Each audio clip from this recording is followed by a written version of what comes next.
नमस्कार, स्वागत आहे तुमचं माझ्या यूट्यूब चॅनलमध्ये, ज्याचं नाव आहे स्वामी भक्ती मराठी. उद्या आहे 29 जुलै 2026, वार आहे बुधवार आणि उद्या आलेली आहे गुरुपौर्णिमा आणि त्यातल्या त्यात उद्या आषाढी पौर्णिमा देखील आलेली आहे.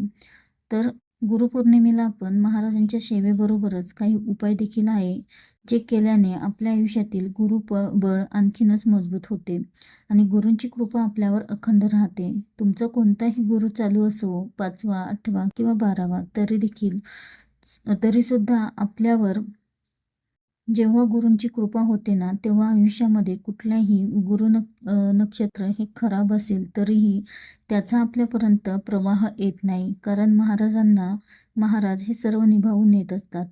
तर आजच्या व्हिडिओमध्ये आपण बघणार आहोत की गुरुपौर्णिमा या दिवशी आपण कोणते उपाय आणि सेवा कराव्यात याबद्दलची संपूर्ण माहिती आपण या व्हिडिओमध्ये बघणार आहोत. तर व्हिडिओ स्किप न करता संपूर्ण बघा आणि जे कोणी नवीन असेल या चॅनलवरती तर सबस्क्राईब करा. तर बघा, गुरुपौर्णिमा हा दिवस आपल्या गुरूंप्रती कृतज्ञता व्यक्त करण्याचा हा दिवस आहे. तर बघा, पौर्णिमा ही आज म्हणजेच 28 तारखेला संध्याकाळी 6:19 सुरू होणार आहे. तर ज्यांना सत्यनारायण आज करायचे आहे तर त्यांनी आज केले तरीही चालेल. त्यानंतर ज्यांची स्वामीचरित्र सारामृताची सेवा ही पूर्ण झाली असेल तर त्यांचं उद्यापन कशी करावे, तर अगदी साध्या आणि सोप्या पद्धतीने तुम्ही उद्यापन करू शकता. अगदी दूध आणि साखरेचा नैवेद्य ठेवून देखील तुम्ही किंवा शिऱ्याचा नैवेद्य ठेवून देखील तुम्ही उद्यापन करू शकता. त्यानंतर आपण सेवा काय करावी, तर बघा, गुरुपौर्णिमेनिमित्त तुम्ही स्वामीचरित्र सारामृताचे एक पारायण करू शकता. त्यासोबतच तुमची इच्छा असेल तर तुम्ही संक्षिप्त गुरुचरित्र ग्रंथाचे पारायण देखील करू शकता, ज्यामध्ये 7 अध्याय आहेत तर ते तुम्ही करू शकता. आणि हे तुम्ही पारायण एका बैठकीतच करावे. आणि ज्यांना शक्य नाही, म्हणजे ज्यांची लहान मुलं असतील तर तुम्ही 2 वेळा, म्हणजे अर्धे सकाळी अर्धे तुम्ही संध्याकाळी, या पद्धतीने देखील तुम्ही पारायण करू शकता. त्यासोबतच शक्य झाले तर तुम्ही केंद्रात जाऊन सामूहिक पारायण देखील करू शकता. सामूहिक पारायणाचे देखील खूप चांगले फळ आपल्याला मिळत असते आणि तुम्ही दिवसभरामध्ये केव्हाही पारायण करू शकता. गुरुपद देखील तुम्ही दिवसभरामध्ये केव्हाही घेऊ शकता. फक्त दुपारी 12 ते 12:30 या वेळेमध्ये तुम्ही पारायण करू नका. यासोबतच आपल्याला 11 माळी श्री स्वामी समर्थ या मंत्राचा जप करायचा आहे. 11 वेळा तारक मंत्राचे पठण करायचं आहे.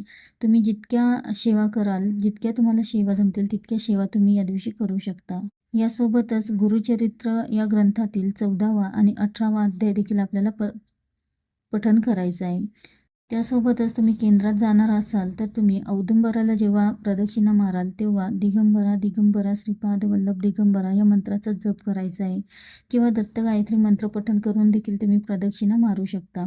त्यासोबतच उद्या सकाळी उठल्यानंतर अंघोळीच्या पाण्यामध्ये चिमूटभर हळद टाकून त्या पाण्याने आपल्याला अंघोळ करायची आहे.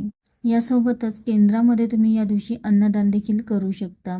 अन्नदानाला देखील या दिवशी खूप महत्त्व आहे.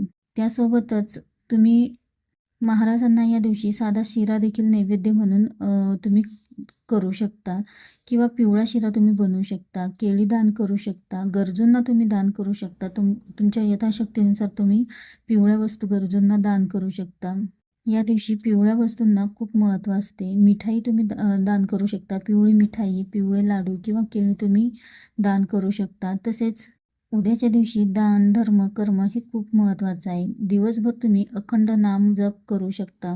अगदी प्रवासात देखील तुम्ही किंवा जॉबच्या ठिकाणी तुम्हाला वेळ मिळाला तर तेव्हा देखील तुम्ही अखंड नाम जप करू शकता. तुम्हाला मासिक धर्म असेल, विटाळ असेल, सुतक असेल तर तुम्ही या सर्व सेवा श्रवण देखील करू शकता.